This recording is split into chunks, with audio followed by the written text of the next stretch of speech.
Indiana Jones. If you ran into Ron Miner on the street, you didn't know who he was, and then somebody told you, your first reaction might be, this is one of the best DJs ever in Indy? You bet he was, and he was a lot more. From Melody Skateland, which his family owned and where Ron spun the turntables for the very first time, to Ben Davis High School and IUPUI, to the Big Apple, where Ron truly became DJ Indiana Jones.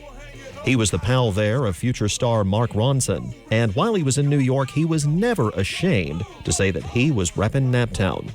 Then, Ron Miner came back home, and hip-hop in Naptown became a thing. A chunk of that was a group managed and produced by Ron Miner.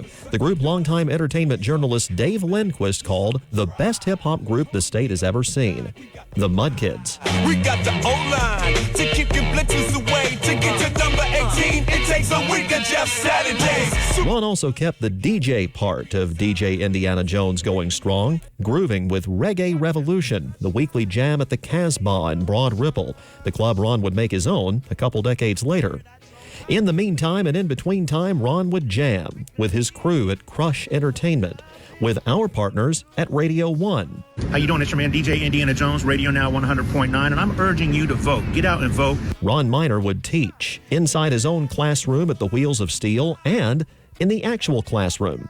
He talked to the students about his life and where he grew up, because he grew up for a lot of our students. He grew up in the same neighborhoods that they did. I mean, he went through his entire background and really brought it around to the students to just always be true to yourself. Ron Miner was an advocate. He would give prodigiously to the city he loved through his 12 DJs of Christmas event, through his activism for what he passionately believed. Ron Miner would promote, whether it was hip-hop or the city of Indianapolis. If there was a beat and some bass, the DJ was in the house.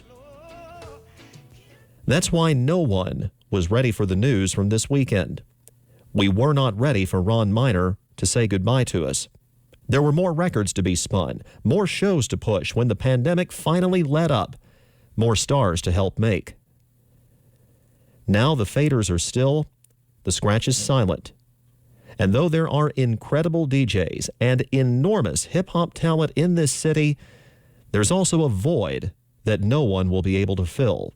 DJ Indiana Jones, Ron Miner, the man who helped take the nap out of Naptown. Ray Steele, WRTV.